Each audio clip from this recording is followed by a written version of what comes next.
எங்கள் ஊர் திருநின்ற ஊரில் சரியாக 3 வருஷம் கழித்து ஒரு கோலாகலமான விசேஷம் நடக்க போகுது. அதுக்கு நாங்கள் இல்லாமல் எப்படி?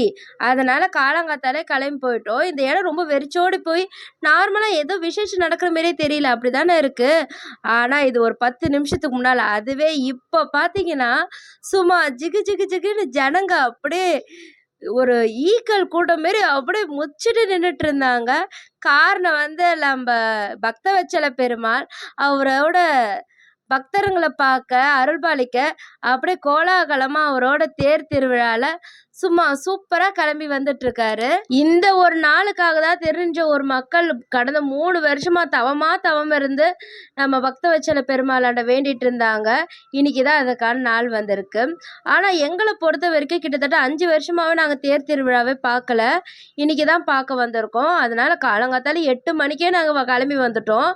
ஆனால் தேர் வந்து கரெக்டாக 9 மணிக்கு தான் கோவிந்தா கோவிந்தான்ற கோஷங்கள் முழங்க நம்ம பக்தவச்சல பெருமாள் 2 குதிரையோட சுற்றி படை வீரர்களோட நம்ம பக்தருக்கு காட்சி அளிக்க அப்படியே தெருவீதி உலா வராரு.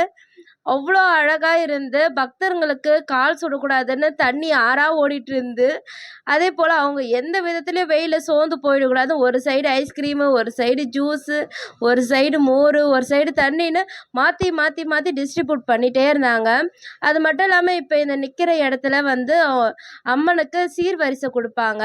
அந்த சீர்வரிசை வாங்காமல் அந்த இடத்த விட்டு அந்த அம்மன் எக்காரணம் கூட நகரவே மாட்டா. சுற்றி வந்து யானைங்க 10 யானை கட்டி இழுத்தாலும் அந்த தேர் நகராதுன்னு சொல்லுவாங்க.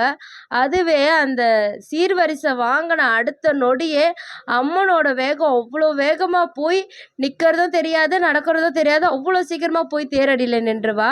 அது போல் தான் இன்னைக்கு சீர்வரிசை வாங்கிறதுக்கு நின்றுட்டு இருந்தா. சீர்வரிசை வாங்கினோடனே நம்ம அம்மா அவ்வளோ அழகாக சந்தோஷமாக அந்த இடத்த விட்டு கிளம்பிட்டா.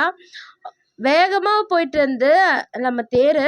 ஆனால் வந்து கொஞ்சம் சரிவாக இருந்து லாஸ்ட்டில் அந்த எட்ஜு, அதனால பக்தருங்க கொஞ்சம் பயந்துட்டு அந்த இடத்துல மட்டும் கொஞ்சம் தயங்கி தயங்கி தான் அங்கே தேர் இழுக்க சொல்லிட்டு இருந்தாங்க. அந்த இடம் வந்து ரொம்பவே சறுவலாக இருந்து அம்மன் வேகமாக போனாலும் அந்த இடத்துல சறுவலாக இருக்கிறதுனால பக்தர்களுக்கு ஏதாவது பிரச்சனை வந்துடுமோன்ட்டு கொஞ்சம் தயங்கி தயங்கி தான் அந்த இடத்துல இறக்குனாங்க. இந்த தேர் வந்து கிட்டத்தட்ட ரொம்ப பெரிய தேர், எங்கள் ஊர் தேர். ஆனால் 2 வாட்டி அந்த தேர் உடஞ்சிட்டதுனால அதுக்கப்புறமா திருப்பணி நடந்த அப்புறம் தான் இந்த தேர் கொஞ்சம் சின்னதாக ஆக்கியிருக்காங்க. பக்தர்களுக்கும் கொஞ்சம் சௌகரியமாக இருக்கும், அதனால் கொஞ்சம் சின்னதாகவே இருக்குது. இல்லைன்னா இந்த தேரை பார்க்குறதுக்கே அவ்வளோ ஒரு ரம்மியமாக இருக்கும். சுற்றி வாகனங்களோட அழகாக இருக்கும். இன்னைக்கு வெறும் குதிரை மட்டும்தான், 2 குதிரை மட்டும் அந்த தேரில் கட்டியிருந்தாங்க வாகனமாக. இங்கே ரொம்ப நேரம் ஆயிடுச்சு, எந்த விதத்துலேயும் பக்தர்களுக்கு பாதிப்பு இருக்கக்கூடாதுன்ட்டு ஒரு சைடு ஃபயர் இன்ஜின், ஒரு சைடு வந்து நம்ம ஜேசிபி இருந்து, அதுக்கப்புறமா வந்து பின்னால் ஆம்புலன்ஸ், ஒரு சைடு வந்து இந்த கான்ஃபிட்டி இருக்குதுங்க பார்த்தீங்களா, அந்த செலிப்ரேஷனுக்கு இது பண்ணுவாங்களே அது என்னன்னு தெரியல, அது வந்து பின்னால் வந்துகிட்டே இருந்து தேர் மூவ் ஆகும்போது அந்த ப்ரெஸ் பண்ணி இது பண்ணுறாங்க, அடிக்கிறாங்க. மற்றபடி வந்து அந்த தேர் பின்னாடியே தான் வந்துட்டு இருந்து அவ்வளோ குஷியாக இருந்து பக்தருங்களுக்கு அங்கங்கே வந்து அன்னதான பிரசாதம்லாம் கொடுத்த வண்ணமாக இருந்தாங்க. அங்கே இருக்க எல்லார் வீட்லேயும் ஒரு ஒரு இது கொடுத்துட்டே இருந்தாங்க. ஒருத்தர் ஜூஸ்னால், ஒருத்தர் மோர், ஒருத்தர் வந்து தயிர் சாதம், அதுக்கப்புறம் என்னென்ன அவங்களால முடியுதோ எல்லாருமே அவங்கவுங்க கொடுத்துட்டு தான் இருந்தாங்க. மக்கள் வந்து சொல்லப்போனால் இன்னைக்கு கூட்டம் கம்மி தான்.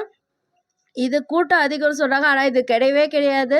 இது ரொம்ப வருஷம் கழித்து இப்போ தான் தேர் இருக்கிறதுனால நிறைய பேருக்கு தெரியல. அது மட்டும் இல்லாமல் வெள்ளிக்கிழமை வந்ததுனால எல்லாருக்கும் வந்து வேலைக்கு போயிட்டுருப்பாங்க. இதுவே ஞாயிற்றுக்கிழமை சனிக்கிழமை டைமில் வந்திருந்தா நிஜமாக காலடி எடுத்து வச்சிருக்க முடியாது, அவ்வளோ கூட்டம் இருந்திருக்கும். எப்போவுமே வருஷம் வரும்போது எங்களுக்காக நிற்க கூட இடம் இருக்காது, அவ்வளோ கூட்டம் இருக்கும். இன்னைக்கு கொஞ்சம் கம்மி தான். அங்கே தேர் வந்து ஒரு 10:30 மணி இப்போ வாக்கில் வந்து கரெக்டாக இழுத்துட்டு வந்து விட்டுட்டாங்க. அதுக்கப்புறமா வந்து நாங்கள் அங்கே தேர் உள்ளே போக முடியாது, அவ்வளோ கூட்டம் இருந்து. அதனால வந்து அந்த வடக்கயிறு பக்கத்துலேயே வந்து நாங்கள் தேங்காய் உடைச்சி பூஜை பண்ணிவிட்டு அங்கே பிரசாதம்லாம் கொடுத்துட்டு இருந்தாங்க. அதையும் வாங்கிக்கின்னு நல்லபடியாக வந்து இன்றைக்கி வீட்டுக்கு சேர்ந்துட்டோம். ரொம்ப வருஷம் கழித்து பெருமாளை பார்த்ததுல ஒரு சந்தோஷம் இருந்தாலும், ஒரு சைடு எங்கள் அப்பா வந்து வருஷம் இந்த தண்ணி மரம் அவர் தான் முதல்ல பாரம்பரியமாக போடுவார். ஆனால் இந்த வருஷம் அவர் இல்லாதது ரொம்பவே வருத்தமாக இருந்தாலும் அப்பா என்ன நமக்கு பெருமாள் இருக்காருன்ற ஒரு சந்தோஷத்தோடு இனிமேல் அவர் எல்லாத்தையும் பார்த்துப்பார், நிம்மதியோடு வீடு திரும்பிக்கிட்டோம்.